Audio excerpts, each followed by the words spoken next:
Previously on Asian Air Safari, I have decided to share my fascination for ancient Egypt with some dear friends, bringing them along for an 11-day adventure. Together with Aziz and Mina, we planned for a journey that took us from the ends of Lower Egypt, cruising along the Nile to Upper Egypt, leaving no stone unturned, no tomb unexplored. In the second half of our adventure, we sail our way to Aswan, learn about the Nubian culture, and cross the borders all the way to Abu Simbel.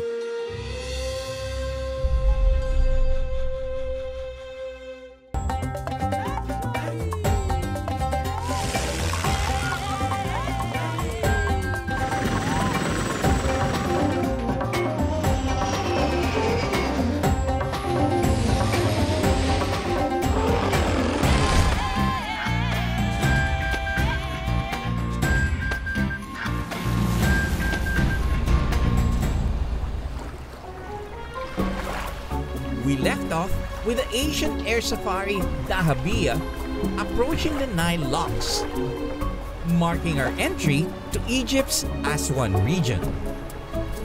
Like many of Egypt's archaeological sites, the digging and the discovery continues. A cruise along the Nile showcases the various facets of Egypt. Not only is the river dotted with remnants of the past, it also gives us a peek on how Egyptians live in the present. Just after sunrise, we passed by beautiful rock formations. We decided to stop and investigate. Isn't it great to have our own boat and be able to stop anywhere along the Nile? Yes! Aziz, what are we doing here, by the way? Okay, we will see the quarry site for the sandstone that was used in the ancient Egyptian temples from Pharaoh style up to Greek-Roman time. Ever wondered how the pyramids and Egypt's great structures were built? It all began in these quarry sites along the Nile, where giant blocks of sandstone were hauled and sent up or down the river. A very complicated logistical feat.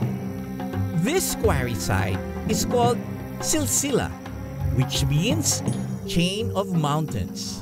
By the way, those layers, geologists, they call them strata. Every strata of those, or every layer to be formed in such a way, it's 100 years. So look at that piece of rock, it's thousands of years of human history. Similar to any sacred site in Egypt, these quarries are not just any pit where large stones are extracted. These sites are highly regarded by the ruling dynasties, and the proof can be seen on its walls. You can see inscriptions by the many rulers of Egypt, such as Hatshepsut, Ramses the Great, and Ramses III. It was amazing to see firsthand the building blocks of the entire Egyptian civilization. Our Dahabiya takes us further south to another site that has likely benefited from this ancient quarry.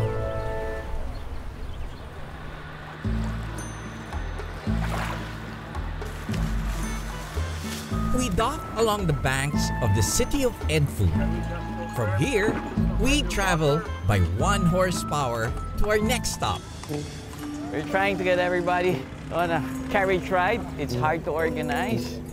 Everybody is choosing the color of their horse, and the girls want a good-looking coachman as well. As soon as everyone was happily in their carriages, it was time to explore the city.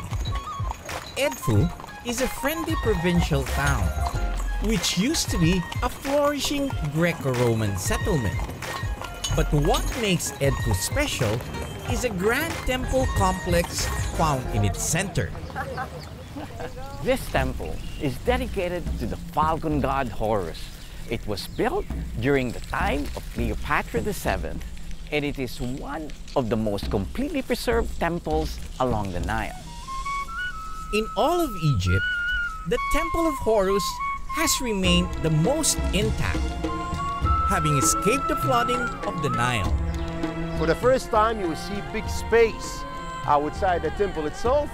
You know why? Because every year, the priests in the temple, they had to come to act that play, a battle between the good and the bad.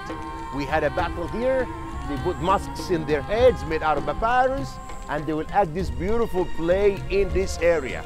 The great battle of Edfu was waged between the falcon god Horus and the god of chaos Set, which ended in the triumph of good over evil. Horus considered Jesus of the ancient Egyptian mythology. Isis was considered Mama Mary of the ancient Egyptian mythology. The defeat of the god Set was sometimes represented by the capture of a crocodile or hippopotamus, which was sacrificed by the high priest, declaring victory on top of the temple's roof. These were actually the ancient steps where the priest would carry the offering and the statue of the god Horus up in the roof during a certain period of time in the year. The current temple was built over older remains of ancient sites, making this spot a very rich historical mine. If only the walls could talk, they would speak of stories of many lifetimes.